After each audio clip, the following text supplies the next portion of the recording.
NASA Administrator Lightfoot, thank you for that kind introduction. And why don't we give Robert another round of applause for doing an outstanding job leading this vital American agency.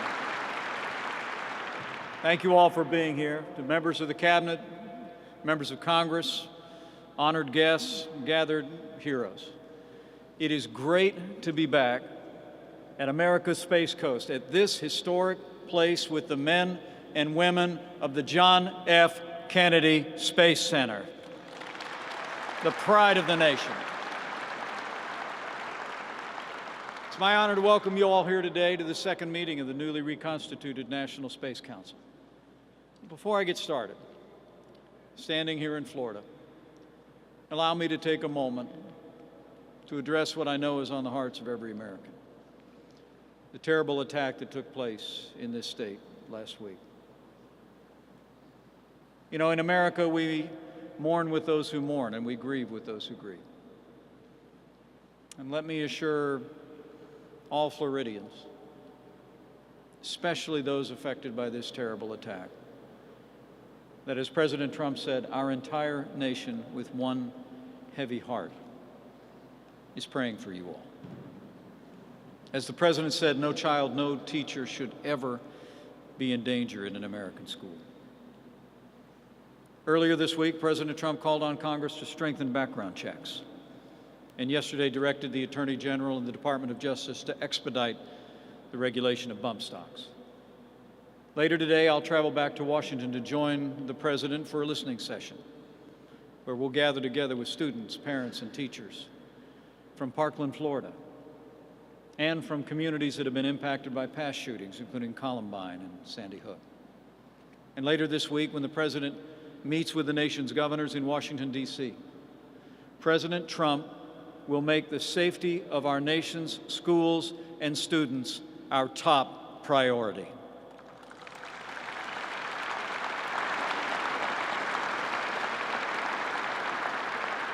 This President and our entire administration will continue to focus renewed energy on making our schools safe, on taking a fresh look at giving law enforcement and families the tools they need to deal with those struggling with dangerous mental illness. And as we move forward, we will continue to pray for God's grace and comfort for all the families impacted by this terrible attack in the difficult days that lie ahead. And let's also pray for God's wisdom for all of us in positions of authority, that we might find a way to come together as a nation to confront and end this evil in our time once and for all. So thank you for that. Once again, it is my great honor to welcome all of you to this second meeting of the National Space Council. And I bring greetings, first and foremost, from a passionate champion of America's Space Coast and America's space program, a visionary who I can assure you is committed to American leadership in the boundless expanse of space. I bring greetings from the 45th President of the United States of America, President Donald Trump. Just over a year ago, President Trump declared that our nation stands, in his words, at the birth of a new millennium, ready to unlock the mysteries of space. And today, after the first year of our administration, the record is clear.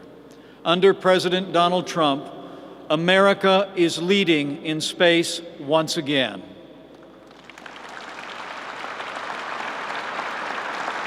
It's really remarkable to think of all that we've accomplished together in the past 13 months. We relaunched this National Space Council, an organization of vital importance to America's future in space that had laid dormant for nearly a quarter century. Our administration established a new national security strategy that's spurring the development of space technology, the technology that we need to defend our national security and protect our way of life. In December, President Trump signed an executive order, Space Policy Directive 1, that makes it a national policy of the United States to return to the moon, put Americans on Mars, and bring renewed focus to human exploration in space.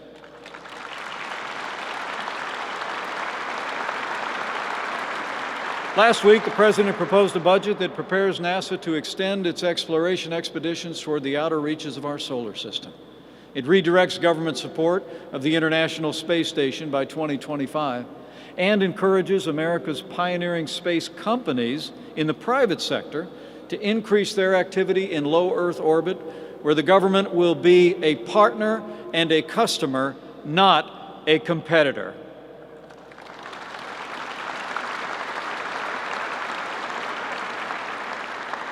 And just last night, it was my great privilege to announce that we've selected our nominees for the National Space Council's User Advisory Group.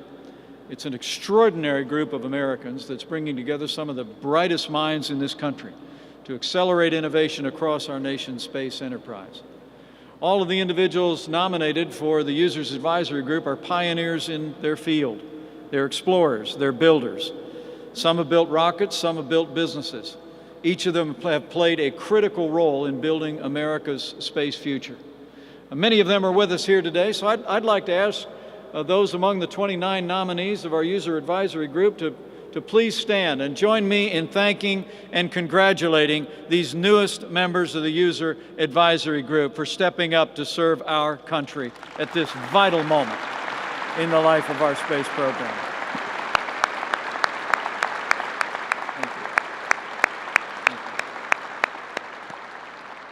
We are, as President Trump says, a nation of pioneers.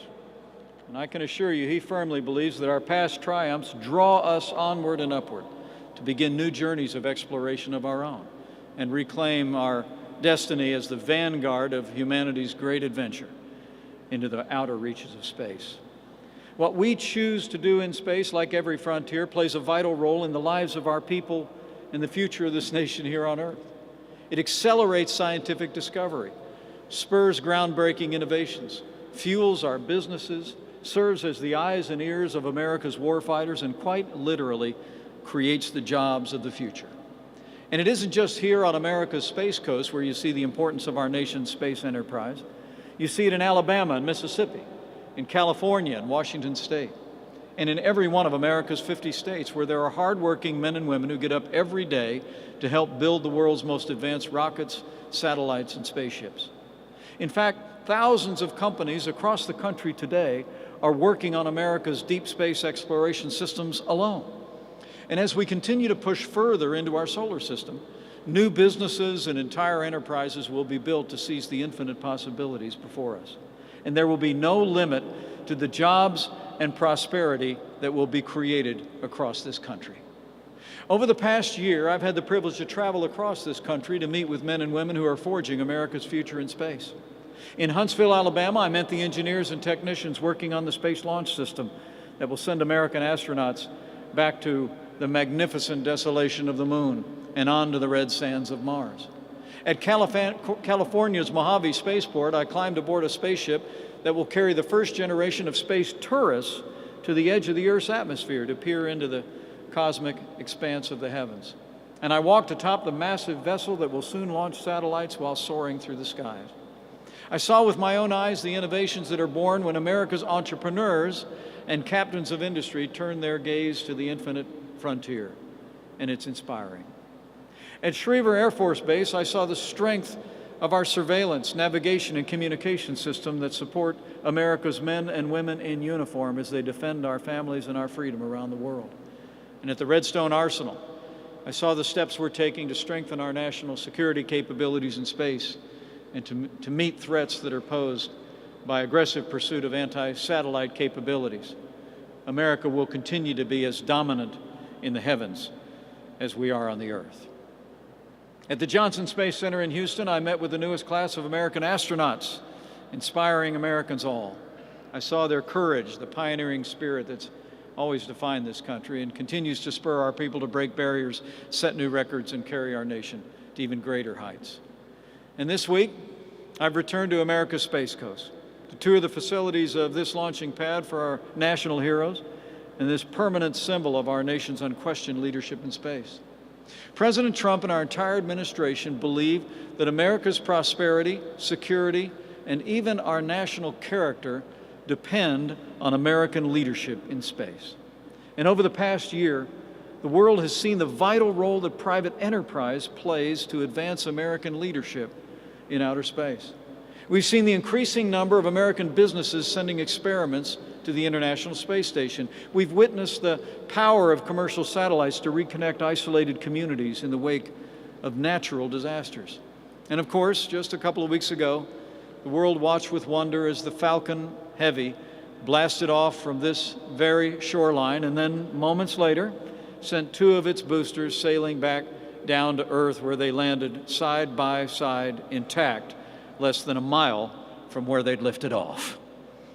Very impressive indeed. The evidence is clear.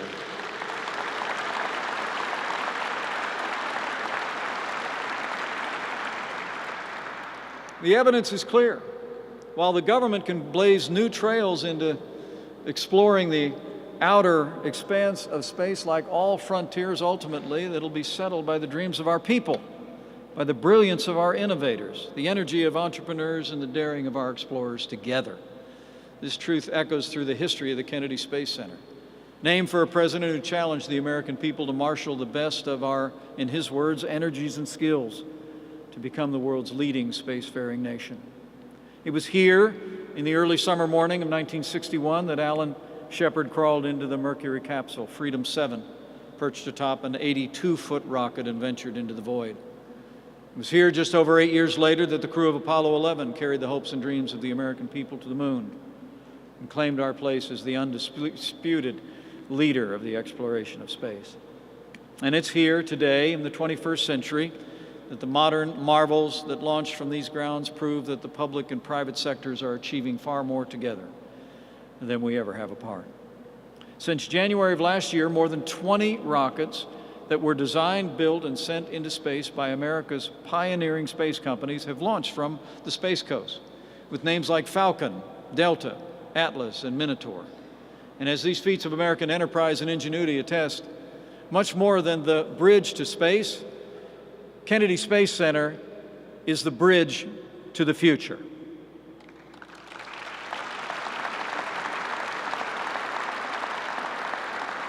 Today, as we speak, American businesses are developing new rockets. I saw a few last night. Spaceships, satellites that are taking us further into space than ever before, and renewing our confidence that we can and will achieve the impossible once again. Not long ago, no one would have dreamt of landing a vehicle on an asteroid to mine its minerals, or opening a private space station for tourists, scientists, and entrepreneurs, or operating a satellite refueling station hundreds of miles above the Earth. But today, these are all emerging businesses. And like the railroads that opened up the American West to explorers and entrepreneurs, these technologies will extend the range of American action and values into new worlds and usher in a new era of job creation and innovation driven by space. But while American industry and technology have leaped toward the future, our government agencies too often have remained stuck in the past. Consider the case of satellite servicing to begin with, a transformative new technology that will dramatically extend the life of our nation's satellites and unlock untold new opportunities in the space industry. In the past, whenever a satellite ran out of fuel, it had to be replaced, an expensive and time-consuming process, like buying a new car every time it runs out of gas. We now have within our reach the technology to get around this problem. But as this National Space Council has already come to understand, American businesses that want to launch satellite servicing missions are often stifled by a convoluted maze of bureaucratic obstacles and outdated regulatory processes. Today's launch licensing regime is plagued by burdensome government barriers too. And to make matters worse, launch licenses can't be transferred, often from one site to another, as we learned at the last meeting of the National Space Council. So if a company receives its licenses to launch a rocket from the Kennedy Space Center, but then wants to move their mission to California, or even just a few miles away from Cape Canaveral, that same company must complete the entire process all over again from start to finish. You know, the government's figured out how to honor driver's licenses across state lines. There's no reason we can't do the same for rockets.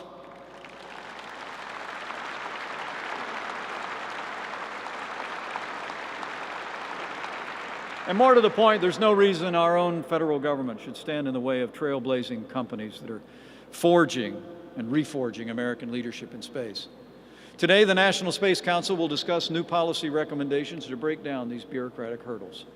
These recommendations, I believe, will transform the licensing regimes that oversee launch, re-entry, and new commercial space operations.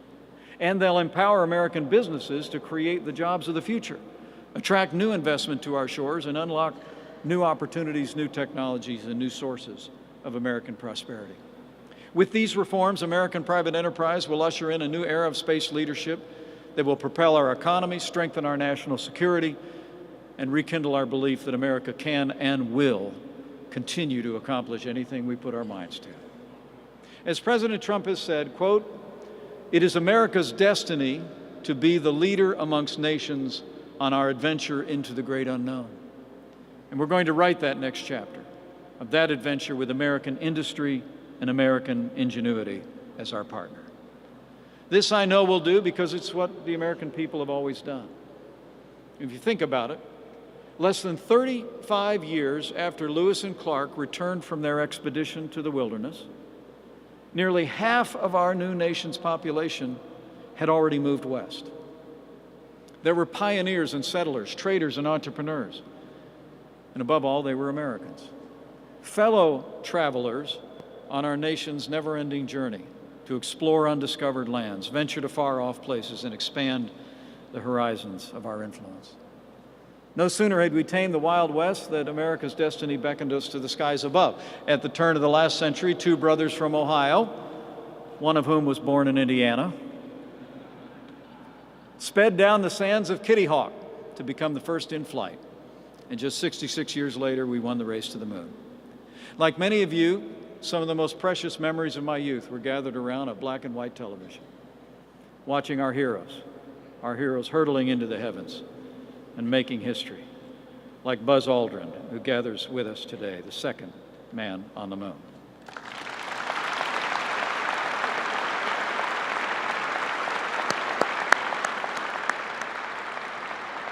And today, the rising generation is filled with the same wonder and pride every time they see the new triumphs and adventures of America's leadership in space. Now, as then, every photograph of a faraway galaxy that we transmit across our solar system to our classrooms inspires us to dream big dreams. Every galactic discovery that helps us unlock a mystery here on Earth stretches our minds beyond the limits of our earthbound existence. And every rocket that we launch into the stars proves that in America, the sky is not the limit.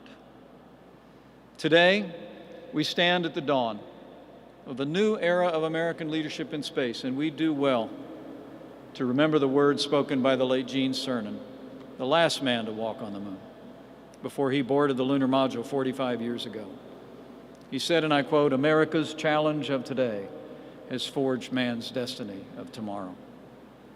The Apollo astronauts were the first Americans to tell their children and grandchildren that they went to the heavens and stood on another place.